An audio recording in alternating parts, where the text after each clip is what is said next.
Hello, student. How are you? Fine. I hope you are fine. The new class today about the new subject. You study today modal verbs. Let's go. Olá, pessoal. Espero que vocês estejam bem. Nossa nova aula de hoje é sobre um novo conteúdo chamado modal verb. São os verbos modais. Ok? Let's go. Bom, aqui nós temos a definição dos verbos modais. São verbos auxiliares que dão um significado específico para o verbo principal. E aí nós vamos perceber alguns deles, que é o verbo can, could, must, may, might, should. Então esses são os verbos modais que nós vamos ver. Tem outros, mas nós vamos trabalhar com esses aqui. E eles são utilizados no infinitivo sem o to. Então nós trabalhamos com eles, mas não vamos trabalhar com o to ao lado deles. Igual você está acostumado, por exemplo, I have to work. Eu tenho trabalho, ok? I have to work. Então, eu não vou trabalhar com esse to após o verbo modal. Precede o verbo principal, então ele sempre vai vir antes do verbo principal da frase. Ele não é o verbo principal, como já dissemos, ele é o auxiliar. Tem a mesma forma para todas as pessoas. Como é isso? Teacher. Ou seja, nós temos os pronomes I, you, he, she, it, we, you, they. Tanto os pronomes no singular quanto no plural, o verbo modal ele vai ter uma forma única, tanto de escrever quanto de falar. Ele não muda a sua forma. Por exemplo, se eu for trabalhar o can, vou trabalhar com o verbo modal can para todas as pessoas, tanto no singular quanto esses pronomes no plural, ok? Vai ficar I can, you can, he can, she can, we can, you can, they can, it can. Ou seja, o verbo vai ter a mesma forma para qualquer pessoa. E não necessita de outro verbo auxiliar para as formas negativas ou interrogativas. Eles mesmos têm o seu modo negativo, é o que nós vamos ver a seguir. Ok? Very easy, use the modal verb. Let's go, student. Bom, nós vamos ver pelo menos 3 deles hoje. Os 2 primeiros é o can e o could, que significa pode, podia ou poderia, ok? Normalmente o verbo can é o presente e o could dá a ideia de passado, algo que você podia ou poderia fazer. O can é o presente, eu posso. I can speak English. Eu posso falar inglês, ok? I could ride a bike. Ok? When I was child. Eu podia andar de bicicleta quando eu era criança. Ok? Então, eu tenho a ideia de presente, can, e could, passado. São utilizados para expressar capacidades ou habilidades. Então, esses verbos, quando eu quero expressar uma capacidade ou habilidade, eu vou trabalhar dentro daqueles outros que nós vimos anteriormente. Esses dois aqui eles vão expressar uma capacidade daquilo que alguém pode fazer ou uma habilidade. Example: Sydney can speak English very well, but Susan can't. Sydney pode falar inglês muito bem, mas Susan não pode. Então veja que eu tenho o verbo can para Sydney e a forma negativa can't, ok? Então eu tenho a forma can't como o modo negativo do verbo can. The other phrase, outra frase agora com could. Geoffrey couldn't swim when he was 4, but his sister could. Ou seja, Geoffrey não podia nadar quando tinha 4 anos, mas a irmã dele podia, ok?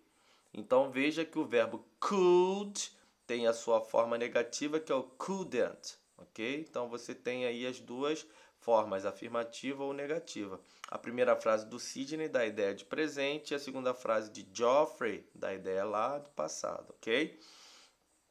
Aí eu tenho outra informação. Eu posso substituir o verbo can ou o verbo could pelo verbo to be, que são eles am, is ou are, mais o able, ok? Able to, que significa capaz de. Então, a tradução de able to é capaz. Então, eu posso dizer que eu posso falar inglês ou eu sou capaz de falar inglês, ok? Então, veja um exemplo aqui com able to, usando o verbo to be. Mr. Lee is able to ride a horse very well, but his wife, forma negativa do is, isn't able. Então, eu estou dizendo que o senhor Lee é capaz de andar a cavalo muito bem, mas a esposa dele não é capaz. Então, veja que eu utilizei o verbo is e a forma negativa isn't porque eu estou substituindo o verbo can. Lembra que eu falei que o can dá a ideia de presente? Então, a ideia de presente, vou trabalhar com o verbo to be is, are, am, ok? Que dá a ideia do verbo to be no presente. Então, veja que eu posso substituir. Posso dizer, Mr. Lee can ride a horse. O senhor Lee pode andar a cavalo. E eu posso dizer que ele é capaz de andar. E como eu vou dizer capaz, ok? Is able to. Por que eu usei o verbo to be is? Porque eu estou me referindo ao Mr. Lee. Que eu posso trocar o Mr. Lee, o senhor Lee, pelo pronome he. Logo, he trabalha com o verbo to be is. Então, por isso que eu utilizei o is. Porque você tem o verbo to be am e o are. Ok? E aí a forma negativa. Ok? Aí tem lá, but his wife isn't able. Mas a esposa dele não é capaz. Ok? Usei a forma negativa para substituir o verbo can't. Ok? Verbo can't, que é a forma negativa. Então, vou usar o verbo to be no modo negativo. Agora, se o verbo modal fosse o could, trocaria pelo am, is ou are? Não. Lembra que eu falei que o could dá a ideia, remete à ideia de passado? Então, o verbo to be tem que estar no passado. E aí você já aprendeu que o passado de am e o passado de is é o was. E o passado do verbo to be are é o were. Ok? Então, você já aprendeu. Então, o verbo to be vai para o passado porque eu estou substituindo. Não quero usar o could, quero usar o verbo to be mais o able to. Então, vou trabalhar com o verbo to be no passado porque o could remete ao passado. Mike was able to read when he was shy, but your brothers weren't able. Ou seja, Mike era capaz ou podia, ok? Mas aqui no caso eu quero traduzir como capaz, então eu vou dizer Michael era capaz de ler quando era criança, mas os irmãos deles não eram capazes, ok? Então veja que eu estou utilizando aqui o was, porque o meu verbo modal estou substituindo agora aqui não é mais o can, é o could, da ideia de passado, ok? Então é só memorizar aí, tá? Se eu quero substituir o can, vou trocar pelo verbo to be no presente. Am, is e are, mais o able to. Se eu quero trocar, substituir o could, vou trocar ou por was ou por were, também o able to. Então veja que os dois vão ter o able to, só que um, o verbo to be vai estar no presente e o outro verbo to be estará no passado. Ok, students? Let's go! Aí eu tenho aqui uma outra dica, que o verbo can e o verbo could são utilizados para expressar, posso também utilizar não só para habilidades ou então capacidade, mas também para um pedido, solicitar ou conceder uma permissão ou oferecer ajuda. Então vamos lá, se eu quero fazer um pedido, como eu vou utilizar? Educadamente a gente trabalha com could, quando você quer pedir alguma coisa. Então a língua americana, a língua inglesa, a língua inglesa é uma língua também que trabalha muito nessa questão da educação. Então quando eles querem pedir alguma coisa, então eles pedem bem de forma educada. E o verbo para isso é o could. Could you send me the article about technology and health? Você poderia me enviar o artigo sobre tecnologia e saúde? Então, quando eu quero fazer um pedido, é muito elegante usar o could, não can. Você pode, como se você estivesse dando uma imposição, ok? Então, o could é mais gentil. Agora, se eu quero solicitar ou conceder uma permissão, aí eu posso trabalhar com o verbo can. You can open the door now, John. Você pode abrir a porta agora, John. Então, eu estou concedendo uma permissão. E aí eu vou trabalhar com o can, ok? Por que o can? Porque quando você concede uma permissão ou solicita alguma coisa, a sua posição é um pouco, quando você está concedendo uma permissão, a sua posição é um pouco mais acima daquele a qual você está falando. Então aí você vai utilizar não tão educadamente o could, como você estivesse pedindo, mas como se você estivesse dando uma ordem, mesmo que seja bem leve, sutil, mas aí você está utilizando o verbo can. E oferecer uma ajuda. Quero oferecer uma ajuda. Can I help you with lunch? Ok? Eu posso ajudar você com o almoço? Então, quando você quer oferecer uma ajuda, você trabalha com o verbo can.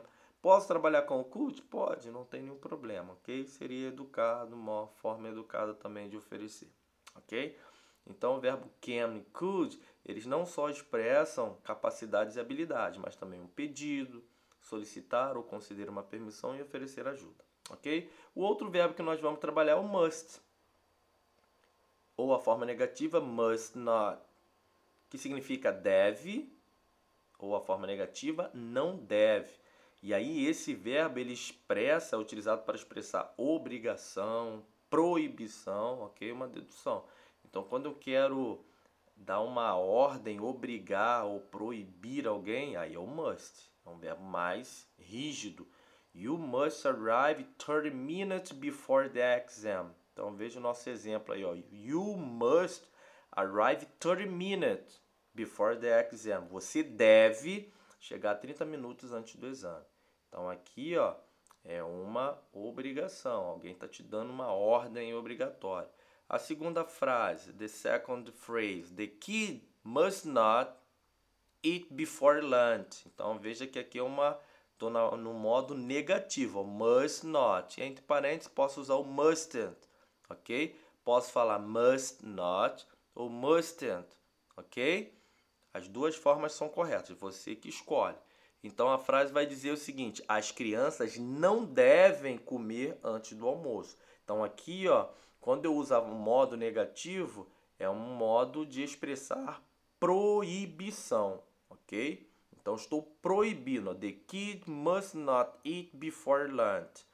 As crianças não devem comer antes do almoço. Então aqui, ó, quando eu uso o modo negativo do must, eu estou aqui mostrando uma obrigação, ok? E você, assim como o can e o could pode ser substituído, o must também.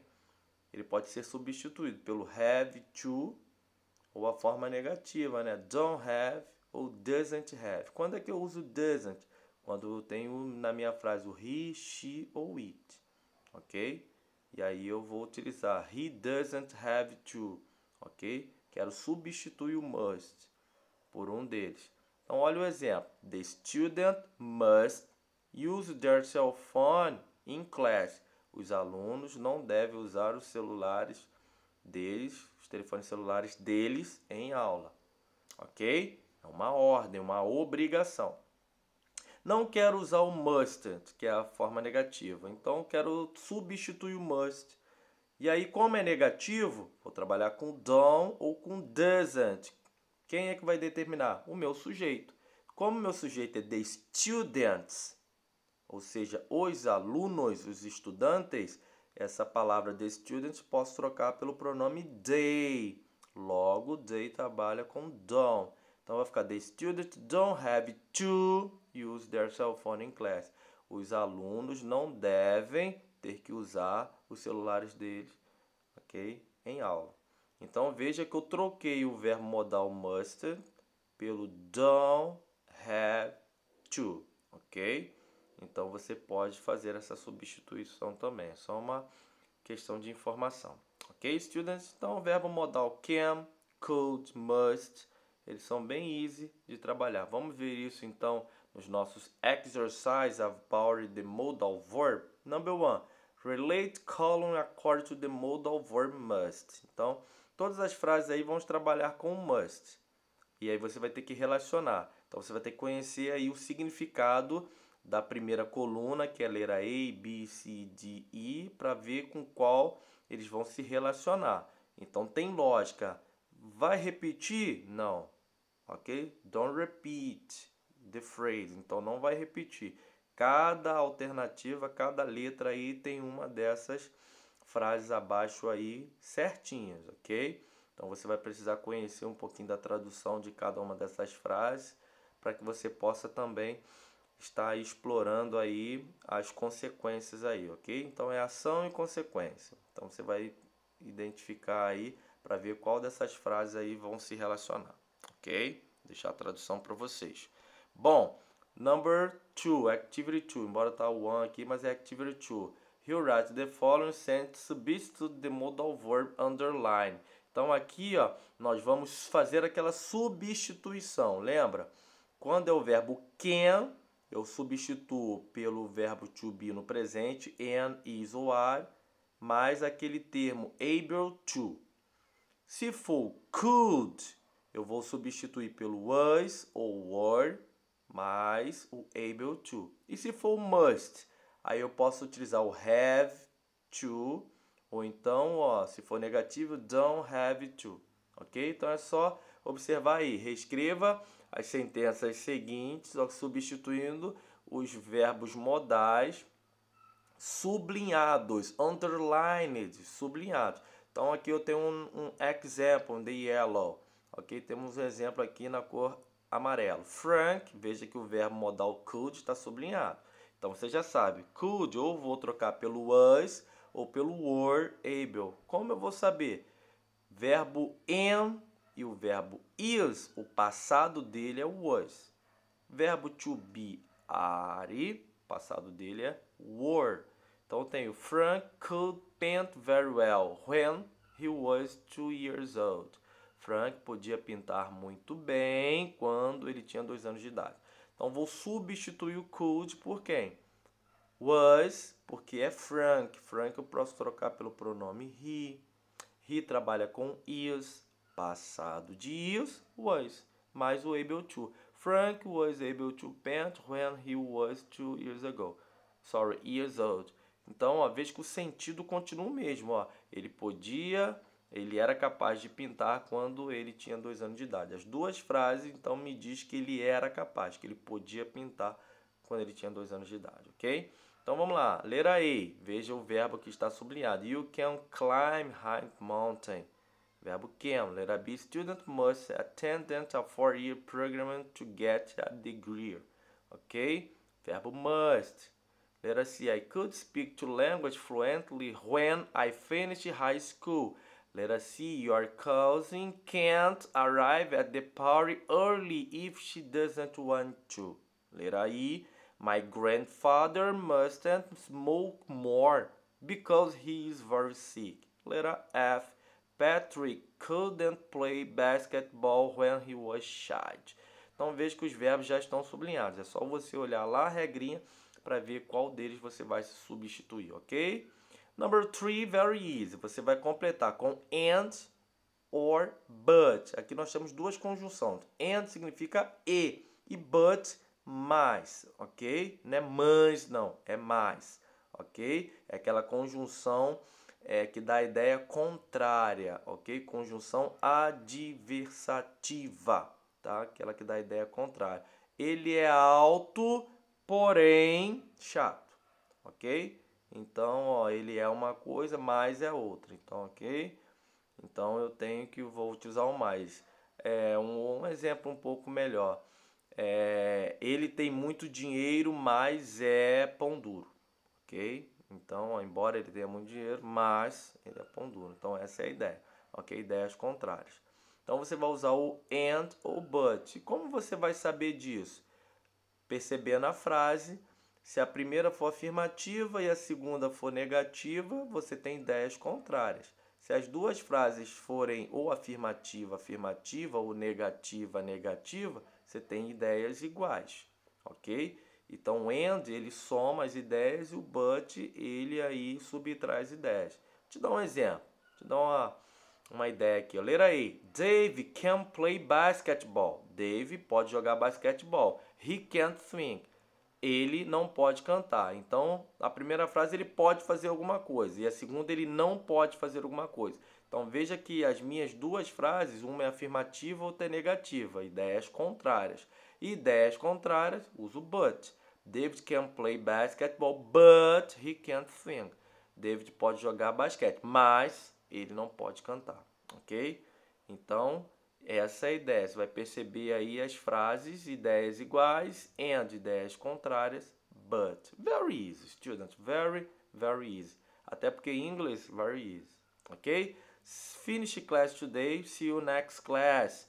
I hope you like this activity and subject. Espero que vocês tenham gostado desse exercício e desse conteúdo, ok? Bye bye, student. See you next class. Take care. Study hard and stay home. Te vejo na próxima aula. Cuide-se, continue em casa e estude. See you some.